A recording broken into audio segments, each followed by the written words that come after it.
Hello everyone. Welcome to G C expert academy. मैं हूं Rahul sir. और आज हम लोग देखेंगे झारखंड की जो अर्थव्यवस्था है उसका पार्ट टू। हमने पार्ट वन में खनिज के बारे में देखा और पार्ट टू में आज हम लोग उद्योग के बारे में देखेंगे। तो ये जो हमारा बैच है ये स्पेशली झारखंड चौकीदार भर्ती परीक्षा के लिए, देखिए यहाँ पे किसके लिए स्पेशली है। झारखंड जो चौकीदार भर्ती परीक्षा है, झारखंड चौकीदार भर्ती परीक्षा। ठीक है मेरे प्यारे बच्चों, 2024 के लिए स्पेशली ये बैच को स्टार्ट किया गया है। तो आज हम लोग देखते हैं उद्योग के बारे में। हम लोग देख रहे थे झारखंड की अर्थव्यवस्था, तो उसके तहत हमने जो पार्ट वन होती है उसमें खनिज के बारे में देखा, जहाँ पे हम लोगों ने किसके बारे में चर्चा किया। आइए थोड़ा सा इसको बिलीव करते हैं। हम लोगों ने देखा सबसे पहले कोयला को देखा था। ठीक है, फिर हम लोगों ने लो अयस्क के बारे में देखा, लो अयस्क। फिर हम लोगों ने तांबा के बारे में देखा, फिर मैंगनीज के बारे में देखा। ठीक है, इस तरह से जितनी भी खनिज होती है, बहुत सारे खनिज, हमने हमने सबके बारे में एक एक करके डिस्कशन किया। आज हम लोग उद्योग के बारे में जानेंगे कि झारखंड में कहाँ पे और कितने उद्योग हैं। चलिए स्टार्ट करते हैं। ठीक है, देखिए सबसे पहले उद्योग की बात करें। ये जो उद्योग है मेरे झारखंड का, तो इसमें लो इस्पात उद्योग की हम लोग बात करेंगे सबसे पहले। देखिए झारखंड में, आइए स्टार्ट करते हैं। तो जो भी सबसे इससे पहले थोड़ा सा कि जो भी बच्चे हमारे साथ नए जुड़े हुए हैं वो हमारे चैनल को सब्सक्राइब कर दीजिएगा और ज़्यादा से ज़्यादा इसे शेयर कीजिए ताकि अधिक से अधिक लोगों तक हमारा वीडियो पहुंच सके। देखिए स्टार्ट करते हैं लो इस्पात उद्योग। ठीक है, देखिए झारखंड में जो स्थापित प्रथम आधुनिक उद्योग था वो लो इस्पात उद्योग है। देखिए झारखंड में ऐसे तो बहुत सारे उद्योग पहले स्थापित हो चुके थे प्राचीन समय में, लेकिन आधुनिक की बात करते हैं हम। तो आधुनिक जो उद्योग है, तो क्या है, प्रथम लौह इस्पात उद्योग ही स्थापित किया गया था। ठीक है, अब बात करेंगे झारखंड में जो लौह इस्पात उद्योग की दो इकाइयां हैं। अरे कितनी इकाइयां हैं? दो इकाइयां। तो दो इकाइयां कौन कौन सी है, आइए थोड़ा सा यहाँ जानते हैं हम लोग। ठीक है, देखिए जो दो इकाई है मेरे प्यारे बच्चों, दो दो इकाई हो गया। पहला हो गया आपका कौन सा, जमशेदपुर। पहला हो गया आपका जमशेदपुर और दूसरा हो गया आपका बोकारो। ठीक है, दूसरा हो गया आपका बोकारो। तो यही चीज यहाँ पे दी गई है। देखिए पहला हो गया जमशेदपुर, दूसरा हो गया बोकारो। बात करेंगे जमशेदपुर की। देखिए भारत में जो लो इस्पात का प्रथम जो संयंत्र है, यानी प्रथम जो कारखाना होता है, वो कहाँ पे स्थापित किया गया था? भारत का मैं पहले बात कर रहा हूँ। भारत का जो लौह इस्पात का प्रथम संयंत्र जो होता है वो झारखंड में स्थापित किया गया था 1907 में। किसके द्वारा? जमशेदजी टाटा के द्वारा। ठीक है, कहाँ पे? साकची जमशेदपुर में स्थापित किया गया था। इसलिए अगर कभी एग्जाम में आए कि जमशेदपुर का पुराना नाम क्या है, तो क्या हो जाएगा? साकची। ठीक है, साक्षी हो गया जमशेदपुर का पुराना नाम। तो जो जमशेदपुर में जो लो इस्पात संयंत्र है उसकी स्थापना कब की गई थी? 1907 में की गई थी। ठीक है, यहाँ पे देखिए कि टाटा आयरन एंड स्टील, जो टिस्को है, टिस्को कंपनी, इसकी स्थापना जमशेदजी टाटा ने की थी। हमने यहाँ पे भी जाना। ठीक है, जमशेदपुर में जो है उसका नाम क्या है? टिस्को। देखिए यहाँ पे टिस्को लिखिए, TISCO। ठीक है, चलिए बात करते हैं ये जो टिस्को है, ये जो टिस्को है मेरे प्यारे बच्चों जमशेदपुर में। ठीक है, आइए थोड़ा सा इसके बारे में यहाँ पे जानते हैं टिस्को के बारे में। देखिए ये जो टिस्को है ना, TISCO, टिस्को। ठीक है, ये कहाँ पे है? ये जमशेदपुर में है, आप सब लोग जानते हैं जमशेदपुर में है। ठीक है, तो जमशेदपुर में कहाँ है? तो देखिए एक नदी है, स्वर्ण रेखा खरकई नदी, उसके संगम पर स्थित है। ठीक है, देखिए यहाँ पे एकदम साफ साफ लिखा हुआ है। एक नदी आप लोगों ने नाम सुना होगा, स्वर्ण रेखा नदी। और इसी की एक सहायक नदी है खरकई। ये दोनों का जो संगम होता है मेरे प्यारे बच्चों, वहीं पे ये टिस्को की स्थापना की गई है। ठीक है, देखिए टिस्को की स्थापना कब की गई थी? 1907 ईस्वी में की गई थी।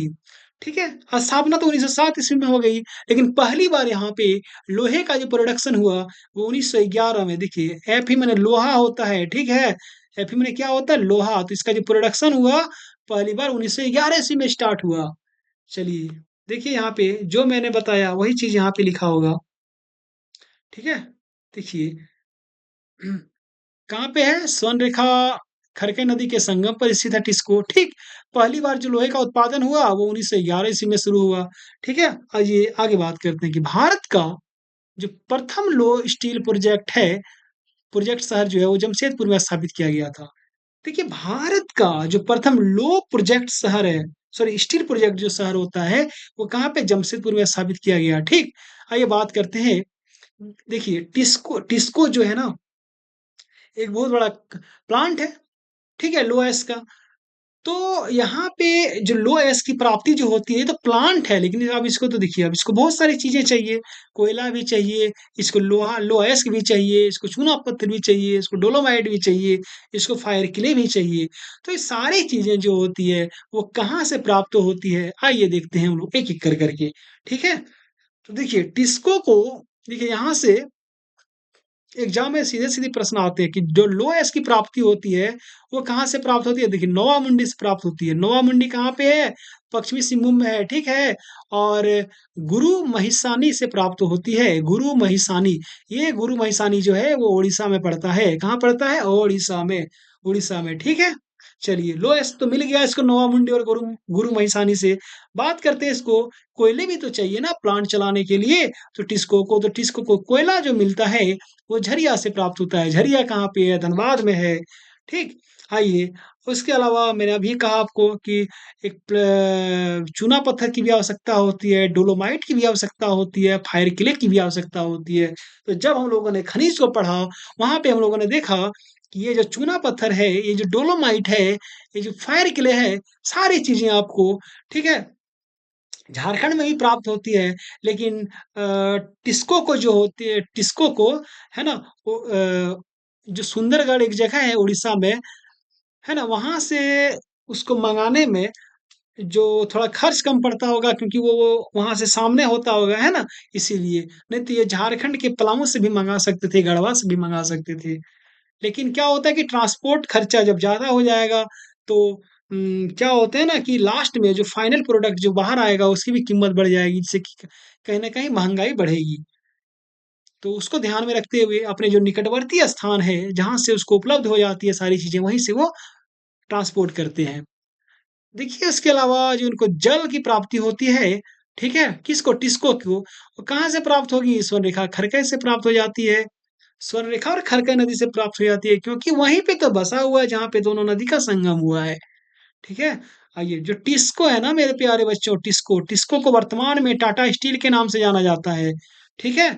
किस नाम से जाना जाता है? टाटा स्टील के नाम से। पहले जो टिस्को था, ये जो टिस्को दिख रहा है आपको, ये अब कौन नाम से जाना जाता है? टाटा स्टील, ठीक है? चलिए आगे बात करते हैं। देखिए एक है टेल्को। टेल्को भी जमशेदपुर में स्थापित है। ये टेल्को दिख रहा है ना आपको, यहाँ पे देखिए टेल्को। टेल्को कहाँ स्थापित है? जमशेदपुर में ही स्थापित है, ठीक है? टिस्को की बात करें, टेल्को की बात करें, टेल्को का फुल फॉर्म क्या होता है देखिए। Telco Tata engineering and locomotive company होता है टेल्को का फुल फॉर्म। कभी-कभी एग्जाम में फुल फॉर्म ही पूछ दिया जाता है। चलिए, ये टेल्को क्या करती है? टेल्को को देखिए वर्तमान में टाटा मोटर्स के नाम से जाना जाता है। ये जो टेल्को है, यहाँ पे देखिए, ये जो टेल्को है, टेल्को, टेल्को, ठीक है? इसको वर्तमान में, है ना, टाटा मोटर्स के नाम से जाना जाता है। जिस तरह से टिस्को को हम लोग टाटा स्टील के नाम से जानते हैं, उसी तरह से टेल्को को टाटा मोटर्स के नाम से जाना जाता है वर्तमान में। आइए आगे बात करते हैं। देखिए झारखंड में tin plate company of India की स्थापना, कौन सी कंपनी है? Tin plate company of India. इसकी स्थापना 1920 में की गई। कहाँ पे? गोलमुड़ी, जमशेदपुर में की गई, ठीक है? ठीक है, जमशेदपुर में ही की गई। गोलमुड़ी एक जगह है वहाँ पे। किसकी स्थापना? Tin plate company of India की स्थापना, ठीक है? आइए आगे बात करते हैं। झारखंड में जो ट्रक कारखाना है, वो भी जमशेदपुर में स्थित है, ट्रक जहाँ पे बनता है, ठीक है? उसके बाद देखिए झारखंड का सबसे बड़ा जो लौह इस्पात कारखाना, वो बोकारो इस्पात संयंत्र है। देखिए सबसे बड़ा की बात की जाए लौह इस्पात कारखाना की, तो बोकारो इस्पात संयंत्र हो जाएगा, ठीक है? जो कि बोकारो में स्थित है। और ये किसके सहयोग से बना है? यहाँ पे मैं आपको थोड़ा-सा बात बतलाना चाहूँगा बोकारो इस्पात संयंत्र के बारे में। देखिए, ये जो बोकारो इस्पात संयंत्र है मेरे प्यारे बच्चों, बोकारो इस्पात संयंत्र, ठीक है? तो देखिए इसके बारे में, ये क्या हो गया ना, ये भारत का ही नहीं, ये एशिया का सबसे बड़ा लौह इस्पात संयंत्र है, ठीक है? एशिया का दूसरा दूसरा सबसे बड़ा लौह इस्पात संयंत्र है, बोकारो इस्पात संयंत्र, भी मैं आपको यहाँ पे बताऊँगा, ठीक है? देखिए इसके बारे में। ये जो है, ये रूस के सहयोग से, यहाँ पे देखिएगा, बोकारो इस्पात संयंत्र जो होता है, वो रूस के सहयोग से स्थापित की गई थी, ठीक है? इसकी स्थापना कब हुई? 1964 में इसकी स्थापना की गई और यहाँ पे उत्पादन प्रारंभ हुआ 1972 में। देखिए, जब इसकी स्थापना शुरू हुई, तो आजकल क्या होता है कि जो एग्ज़ाम में जो एक ज प्रश्न बनाते हैं, ठीक है? वे ईयर नहीं पूछने लगे। क्या पूछते हैं कि किस योजना के दौरान की गई थी, किस पंचवर्षीय योजना? तो उस टाइम तीसरी पंचवर्षीय योजना चल रही थी, ठीक है? जब बोकारो इस्पात संयंत्र की स्थापना की गई थी 1964 में। चलिए ठीक है, अब देखिए बोकारो इस्पात संयंत्र है, तो उसको जो लो एश की प्राप्ति होती है ना, वो कहाँ से होती है? देखिए, इसको जो लो एश की प्राप्ति हो जाती है, उसको लौटती हुई मालगाड़ी से होती है। ये लौटती हुई मालगाड़ी से क्या तात्पर्य है देखिए, बहुत इंटरेस्टिंग है, ठीक है? बहुत ही इंटरेस्टिंग है।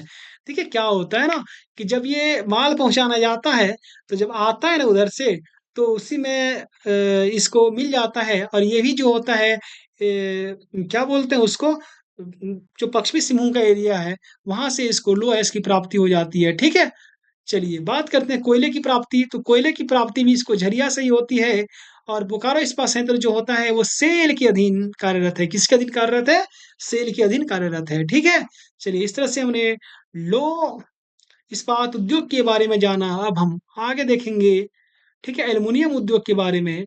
देखिए, एल्युमीनियम उद्योग, तो एल्युमीनियम उद्योग क्या है? मैंने जब आपको खनिज पढ़ा रहा था, तो वहाँ पे बॉक्साइट को गला के, ठीक है, जो बॉक्साइट को गलाने का जो कारखाना है, वो मुड़ी में है, ठीक है?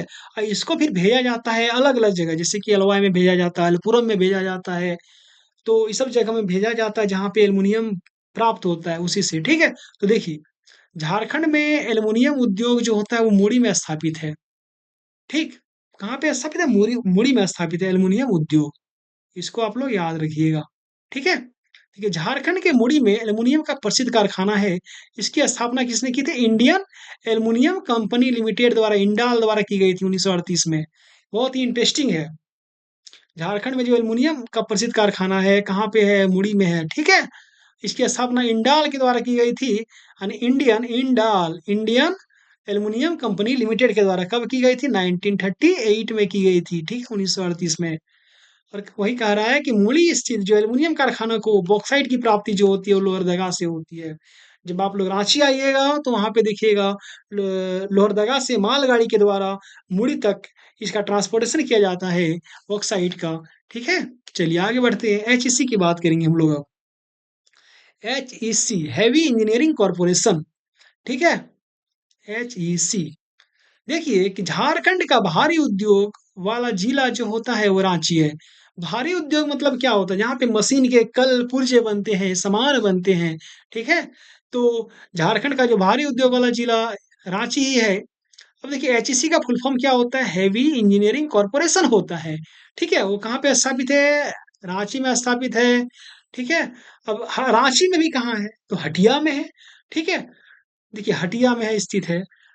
इसकी जो स्थापना की गई थी 1958 में की गई थी एचईसी की, और एचईसी देखिए स्थापना हो गई 1958 में, लेकिन जो प्रोडक्शन स्टार्ट हुआ वो 1963 में स्टार्ट हुआ, ठीक है? यानी स्थापना 1958 में हुआ और 1963 में इसमें प्रोडक्शन स्टार्ट हुआ, ठीक है? देखिए यहाँ पे इसकी 3 जो क्या बोलते हैं शाखाएँ हैं। देखिए, एक होता है फाउंड्री फोर्ज, ठीक है? एक क्या होता है? Foundry forge. तो फाउंड्री फोर्ज एचईसी के अंदर ही है, तो उसकी जो स्थापना की गई थी फाउंड्री फोर्ज की, वो रूस और चेकोस्लोवाकिया के सहयोग से की गई थी। किसके सहयोग से? रूस और चेकोस्लोवाकिया के सहयोग से की गई थी फाउंड्री फोर्ज की स्थापना। वो कहाँ पे है? एचईसी के अंदर ही है फाउंड्री फोर्ज, अलग-अलग शाखा है इसकी। ठीक है? बात करते हैं कि एचईसी की जो प्रमुख इकाइयाँ क्या करती है कि भारी मशीन औजार संयंत्र, फाउंड्री फोर्ज संयंत्र तथा भारी मशीन निर्माण संयंत्र है। मैंने कहा आपको एचईसी की जो प्रमुख इकाई क्या है? वो भारी मशीन औजार संयंत्र है। इसकी 3 इकाई है। पहला हो गया भारी मशीन औजार संयंत्र, ठीक है? दूसरा हो गया फाउंड्री फोर्ज संयंत्र और तीसरा हो गया भारी मशीन निर्माण संयंत्र। तो जो हमने देखा फाउंड्री फौज संयंत्र, इसकी स्थापना रूस और चेकोस्लोवाकिया के सहयोग से किया गया। अब हम लोग देखेंगे, ठीक है? देखिए यहाँ पे कि रांची में से जो फाउंड्री संयंत्र है और भारी मशीन औजार संयंत्र है, उसकी स्थापना चेकोस्लोवाकिया के सहयोग से की गई। यहाँ पे देखिए ये जो भारी मशीन औजार संयंत्र है ना और फाउंड्री फौज संयंत्र, तो मैंने इसको बताया इसके बारे में। अब देखिए इसके बारे में भारी मशीन औजार संयंत्र जो है, इसकी स्थापना चेकोस्लोवाकिया के सहयोग से की गई थी, ठीक है? और जो ये हो गया आपका कि भारी मशीन निर्माण संयंत्र यानी हैवी मशीन बिल्डिंग प्लांट, इसकी स्थापना रूस के सहयोग से की गई थी। यहाँ पे आपको एकदम कन्फ्यूज नहीं होना है, ठीक है? 2 हो गया रूस के सहयोग से और 1 हो गया रूस और चेकोस्लोवाकिया के सहयोग से। सॉरी, 1 हो गया रूस के सहयोग से। यहाँ पे देख लीजिए आप लोग, देखिए यहाँ पे पहला जो होता है फाउंड्री फोर्ज, ठीक है? इसको दोनों ने मिला के किया, रूस और चेकोस्लोवाकिया, मतलब देखिए यहाँ पे आदमी कन्फ्यूज हो जाता है। ये हो गया आपका एचईसी, ठीक है? ये क्या हो गया आपका एचईसी, ठीक है? मैं आपको एक चीज बता रहा हूँ, यहाँ पे ध्यान से देखिएगा। इसके तीन तीन प्लांट है। पहला हो गया हैवी मशीन बिल्डिंग प्लांट, दूसरा हो गया आपका हैवी मशीन टूल्स प्लांट और तीसरा हो गया आपका, यहाँ पे आप लोग ध्यान से देखिए, एकदम कंफ्यूज नहीं होना है, ठीक है? इतना बढ़िया से कोई नहीं बताएगा। दूसरा हो गया, तीसरा हो गया फाउंड्री फोर्ज, फाउंड्री फोर्ज, ठीक है? फाउंड्री फोर्ज हो गया। तो देखिए यहाँ पे ये जो हैवी मशीन बिल्डिंग प्लांट है, मेरे प्यारे बच्चों ध्यान से देखिएगा इसको। हैवी मशीन बिल्डिंग प्लांट जो है, ये रूस के सहयोग से इसका इसको स्थापित किया गया। जबकि ये जो हैवी मशीन टूल्स प्लांट है, ठीक है? और ये जो फाउंड्री फोर्ज है, दोनों को मेरे प्यारे बच्चों किसके सहयोग से स्थापित किया गया? चेकोस्लोवाकिया, चेकोस्लोवाकिया के सहयोग से स्थापित किया गया, ठीक है? ये देश है चेकोस्लोवाकिया। और रसिया तो आप लोग सब जानते हैं। तो रूस के सहयोग से एक प्लांट की स्थापना की गई, वो है हैवी मशीन बिल्डिंग प्लांट्स, और जबकि हैवी मशीन टूल्स प्लांट और फाउंड्री फोर्ज की स्थापना चेकोस्लोवाकिया के सहयोग से किया गया, ठीक है? चलिए आगे बात करते हैं। देखिए पंडित जवाहरलाल नेहरू जो हमारे भारत के प्रथम प्रधानमंत्री हुए, उसने एचईसी को भारत के आधुनिक उद्योग का मंदिर कहा था, ठीक है? ये कथन कहीं-कहीं या फिर बहुत सारे एग्जाम में पूछे भी गए हैं कि भारत के आधुनिक उद्योगों का मंदिर किसे कहा जाता है? सॉरी, भारत के आधुनिक उद्योगों का मंदिर किसे कहा जाता है? तो एचईसी को कहा जाता है। इसे ऐसे भी प्रश्न बन सकते हैं कि भारत के आधुनिक उद्योगों का मंदिर एचईसी को किसने कहा था? तो पंडित जवाहरलाल नेहरू ने कहा था, ठीक है? आइए बात करते हैं हम लोग सीमेंट उद्योग की। सीमेंट उद्योग की जब बात करेंगे, देखिए झारखंड राज्य में, यहाँ पे किसकी बात कर रहे हैं आप? सीमेंट उद्योग की। झारखंड राज्य में जो प्रथम सीमेंट उद्योग की स्थापना हुई 1921 में हुई। कहाँ पे? जपला में, ठीक है? अरे जपला में स्थापित किया गया था। और ये जपला कहाँ है मेरे प्यारे बच्चों? जपला पलामू जिले में पड़ता है, ठीक है? चलिए, उसके बाद एक और कुछ जो इंडस्ट्री है सीमेंट की, उसके बारे में जानते हैं। एक होता है झींकपानी सीमेंट संयंत्र, क्या नाम है? झींकपानी सीमेंट संयंत्र। वो कहाँ पे है? वो पश्चिमी सिंहभूम में है। देखिए यहाँ से डायरेक्ट प्रश्न आते हैं। सिंदरी सीमेंट संयंत्र जो होते हैं वो धनबाद में है, ठीक है? एक है लाफार्ज सीमेंट संयंत्र, का नाम है लाफार्ज सीमेंट संयंत्र। वो कहाँ पे है? वो पूर्वी सिंहभूम में पड़ते हैं यानी जमशेदपुर, ठीक है? एक है खलाड़ी सीमेंट संयंत्र की स्थापना आईसीसी के द्वारा किया की गई थी, ठीक है? आईसीसीसी, सॉरी आईसीसी के द्वारा की गई थी। और ये खलाड़ी जो होता है, ये खलाड़ी जो है कहाँ पे स्थित है? रांची जिला में स्थित है। चलिए ठीक है, इस तरह से सीमेंट उद्योग भी समाप्त होता है। आगे हम लोग बात करेंगे उर्वरक उद्योग के बारे में। देखिए, उर्वरक उद्योग के बारे में जब हम लोग बात करेंगे, उर्वरक मतलब खाद का कारखाना हो गया।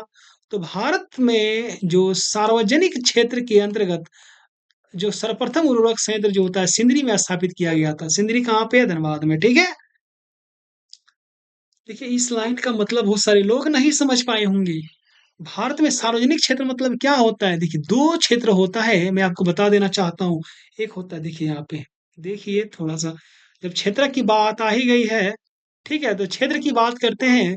पहला होता है पब्लिक सेक्टर, ठीक है? दूसरा होता है प्राइवेट सेक्टर मेरे प्यारे बच्चों। तो पब्लिक को ही सार्वजनिक कहा जाता है। पब्लिक को सार्वजनिक कहा जाता है, प्राइवेट को निजी कहा जाता है। प्राइवेट तो आप लोग समझ रहे हैं, और ये सार्वजनिक होता है यानी सरकारी क्षेत्र का उपक्रम हो गया। ये सरकार के अधीन है, ठीक है? तो पब्लिक सेक्टर की बात की जाए तो इसका प्रथम जो कारखाना लगा था, ठीक है? किसका? उर्वरक का। वो कहाँ पे लगा? वो सिंदरी में लगा। ये सिंदरी कहाँ है मेरे प्यारे बच्चों? ये सिंदरी धनबाद में है, झारखंड के, ठीक है? तो यहाँ से आप लोग का कॉन्सेप्ट क्लियर हो गया होगा। आइए आगे बात करते हैं। सिंदरी किसके लिए फेमस है? सिंदरी उर्वरक के लिए फेमस है। और सिंदरी कहाँ पे है? धनबाद में है। इसकी स्थापना कब की गई थी? 1951 में की गई थी। सिंदरी जो उर्वरक संयंत्र है, खाद का कारखाना, उसकी स्थापना 1951 में किया गया, ठीक है? और सिंदरी, इसकी जो स्थापना किसके द्वारा किया गया? तो देखिए, फर्टिलाइजर कॉर्पोरेशन ऑफ इंडिया के द्वारा किया गया। किसके द्वारा? फर्टिलाइजर कॉर्पोरेशन ऑफ इंडिया के द्वारा। किसकी स्थापना? सिंदरी उर्वरक संयंत्र की, ठीक है? अब ये जो प्लांट है उर्वरक का सिंदरी में, तो किस नदी के किनारे है? दामोदर नदी के किनारे है। और इसकी स्थापना कौन से पंचवर्ष योजना के दौरान की गई थी? तो प्रथम पंचवर्ष योजना के दौरान, क्योंकि उस टाइम योजना स्टार्ट ही हुई थी, ठीक है? चलिए आगे बढ़े हम लोग। बात करेंगे विस्फोटक कारखाना की। विस्फोटक मतलब क्या होता है? विस्फोटक मतलब विस्फोटक, जैसे पटाखा फैक्ट्री हो गया, बारूद फैक्ट्री हो गया, वो सब चीजें, ठीक है? तो देखिए, विस्फोटक कारखाना जो होता है, उसका जो कारखाना, भारत का सबसे बड़ा विस्फोटक कारखाना जो है गोमिया में स्थित है। बोकारो के गोमिया, गोमिया में स्थित है, ठीक है?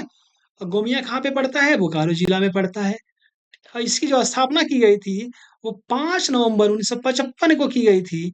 ठीक है? कब की गई थी? 5 नवंबर 1955 को। अगर पंचवर्ष योजना पूछे तो प्रथम पंचवर्ष योजना होगा। और किसके द्वारा की गई थी? यहाँ पे देखिए, इंडियन एक्सप्लोसिव फैक्ट्री के द्वारा की गई थी। क्या नाम था? Indian explosive factory. चलिए, अब अन्य उद्योग के बारे में चर्चा करेंगे हम लोग। देखिए, झारखंड में अन्य उद्योग के बारे में बात जब करेंगे हम लोग, तो यहाँ पे देखिए एक चीज मेरे प्यारे बच्चों, पहले हम लोग चलते हैं कांच उद्योग के बारे में। कांच उद्योग जो है, ठीक है, इसका नाम क्या है? इंडो असाई ग्लास फैक्ट्री, ठीक है? ये जापान के सहयोग से स्थापित किया गया था। कहाँ पे है ये? भुरकुंडा। भुरकुंडा कहाँ पे है मेरे प्यारे बच्चों? रामगढ़ में स्थित है, ठीक है? तो झारखंड में जो इंडो असाई ग्लास फैक्ट्री है, वो कहाँ पे है? रामगढ़ में। रामगढ़ के कहाँ? भुरकुंडो में। किसके सहयोग से स्थापित किया गया? जापान के सहयोग से। उसके बाद तांबे का कारखाना की बात करेंगे, कहाँ पे हो जाएगा आपका? घाटशिला में। घाटशिला कहाँ है? तो पूर्वी सिंहभूम में। ये घाटशिला कहाँ है मेरे प्यारे बच्चों? ईस्ट सिंहभूम में, ठीक है? चलिए, उसके बाद देखिए कुछ फैक्ट हैं कि लाह का जो उत्पादन होता है। देखिए, लाह, आप लोग लोहे को लाह नहीं समझिएगा। लाह अलग चीज होता है, ठीक है? उसका 60% से अधिक जो होता है, वो झारखंड द्वारा प्रदान किया जाता है। देखिए, पूरे भारत में, ठीक है, जितनी भी लाह का उत्पादन होता है, देखिए ये लाह का उत्पादन है, ठीक है? ये जो लाह है ना, इसका जो प्रोडक्शन होता है पूरे भारत में, ये पूरा ऑल ओवर इंडिया हो गया, इसका 100% में से अकेले 60% जो होता है, वो झारखंड में प्रोडक्शन होता है, ठीक है? और इसका जो मुख्य जो उत्पादक जिला है झारखंड का, झारखंड में लाह का, वो खूंटी तथा रांची है, ठीक है? चलिए आगे बात करते हैं। देखिए, झारखंड में कोयला धोवन उद्योग के प्रमुख केंद्र क्या-क्या है? कोयला धोवन उद्योग जो होते हैं, उसके प्रमुख केंद्र की बात करते हैं हम लोग, तो क्या हो जाएँगे? जामाडोबा, स्वांग, करगाली, इसी को कहा जाता है कोलवासरी, जहाँ पे कोयला को साफ किया जाता है, ठीक है? कोयला हिंदी में नाम है कोयला धोवन उद्योग, इसी को क्या कहा जाता है? कोलवासरी कहा जाता है।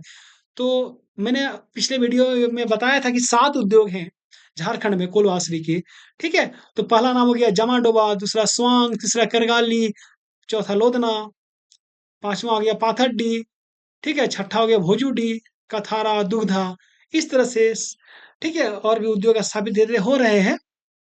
तो करगली जो होते हैं, करगली, वो भारत में प्रमुख स्थान रखता है। कोलवासरी के रूप में करगली का भारत में अपना एक अलग स्थान है, ठीक है? प्रमुख स्थान है। चलिए आगे बात करते हैं हम लोग। देखिए, झारखंड में रिफ्रैक्टरी उद्योग की बात करेंगे हम लोग। किसके बारे में बात करेंगे? रिफ्रैक्टरी उद्योग। तो इसका जो विकास हुआ ना, वो दामोदर घाटी क्षेत्र में हुआ।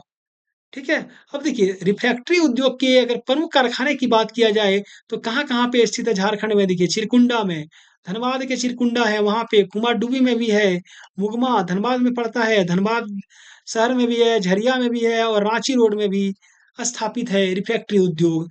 तथा देखिए, रिफ्रैक्टरी उद्योग के अंतर्गत होता क्या है मेरे प्यारे बच्चों, की उच्च ताप सहन करने वाली धमन भट्ठी का निर्माण किया जाता है।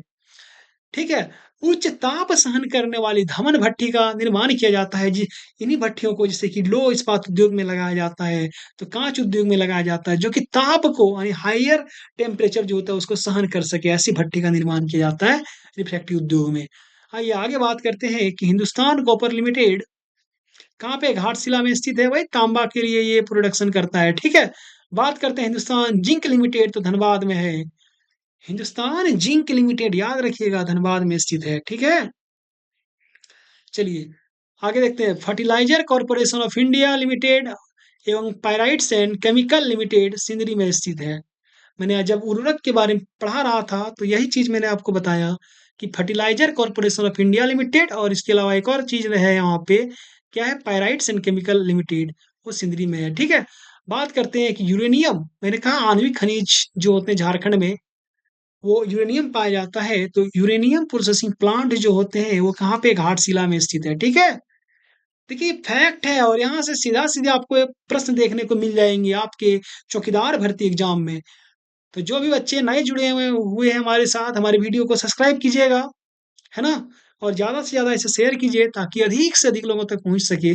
आइए आगे बढ़ते हैं। Asian refractories limited, Asian refractories limited कहाँ पे? बोकारो में स्थित है। ठीक है? उसके बाद देखिए झारखंड में 4 गो क्या कि औद्योगिक क्षेत्र विकास प्राधिकार है। ये 4 जो औद्योगिक क्षेत्र विकास प्राधिकार है, क्या-क्या है? एक हो गया रियाडा, बियाडा, आयडा, स्पाइडा, ठीक है 4। आइए हम बात करते हैं एक-एक करके। पहला हो गया आपका बियाडा, बियाडा। देखिए बियाडा मतलब क्या होता है? मैं स्पेलिंग लिखता हूँ BIADA बियाडा, ठीक है? बी से हो गया आपका बोकारो, आई से हो गया इंडस्ट्री, ए से हो गया एरिया, डी से हो गया डेवलपमेंट और ए से हो गया अथॉरिटी। यानी बोकारो औद्योगिक क्षेत्र विकास प्राधिकार, ठीक है? बियाडा। एक हो गया आयडा। देखिए आयडा, आयडा का क्या होता है? AIADA, ठीक है? तो ए से जो होता है, ये से हो गया आपका आदित्यपुर। देखिए यहाँ पे आदित्यपुर औद्योगिक क्षेत्र विकास प्राधिकार, ठीक है? फर्स्ट लेटर को आपको पकड़ना है। जैसे बात करते हैं यहाँ पे रियाडा के 4 मैंने 4 बताया था ऊपर में रियाडा, RIADA रियाडा। तो आर फॉर क्या होता है? रांची। इसका फर्स्ट हो गया बी से बोकारो, ए से आदित्यपुर, आर से रांची, ठीक है? तो वही है रांची औद्योगिक क्षेत्र विकास प्राधिकार। अब यहाँ पे है स्पाइडा, क्या है? स्पाइडा है। तो देखिए एसपी मतलब क्या होता है मेरे प्यारे बच्चों? संथाल परगना, ठीक है? तो इसका क्या हो जाएगा? संथाल परगना औद्योगिक क्षेत्र विकास प्राधिकार, है ना? अब देखिए मैंने जो आपको बताया बियाडा, आयडा, रियाडा, स्पाइडा ये क्या करता है? तो देखिए ये जो बोकारो औद्योगिक क्षेत्र विकास प्राधिकार जो बियाडा है उसका जो क्षेत्राधिकार है वो उत्तरी छोटानागपुर प्रमंडल है। अलग-अलग प्रमंडल के लिए अलग-अलग चीजें हैं। ठीक है? उत्तरी छोटानागपुर प्रमंडल के लिए हो गया आपका बियाडा। अब बात करते हैं संपूर्ण कोल्हान प्रमंडल के लिए हो गया आपका आयडा, ठीक है? और दक्षिण छोटानागपुर और जो पलामू प्रमंडल है उसके लिए हो गया आपका रियाडा और जबकि संपूर्ण जो संथाल परगना प्रमंडल है उसके लिए हो गया आपका स्पाइडा, ठीक है? आइए आगे बात करते हैं हम लोग। आगे बात करते हैं कि झारखंड के बरही में क्या है? बरही कहाँ पे है? हजारीबाग में है। औद्योगिक विकास केंद्र की स्थापना की गई है। कहाँ पे? बरही में, ठीक है? और बात करते हैं झारखंड की जो पहली औद्योगिक नीति की स्थापना 1 अगस्त 2001 में सूचित की गई थी। कब? 1 अगस्त 2001 में। जबकि दूसरा जो औद्योगिक नीति की घोषणा की गई 2012 में की गई। और बात करते हैं तीसरा औद्योगिक नीति जिसका क्या नाम दिया गया? नई औद्योगिक एवं निवेश प्रोत्साहन नीति की घोषणा 2016 में की गई। तो इस तरह से हमने झारखंड की अर्थव्यवस्था के बारे में जाना जिसमें कि 2 वीडियो हमारे मतलब पार्ट 1 पार्ट 2 में आप लोग देख सकते हैं, ठीक है? तो यहीं पे झारखंड की अर्थव्यवस्था समाप्त होती है। झारखंड चौकीदार भर्ती परीक्षा में जितने प्रश्न आएँगे सब यहीं से आएँगे। तो आप लोग हमारे चैनल को सब्सक्राइब कर लें और ज़्यादा से ज़्यादा शेयर करें। धन्यवाद।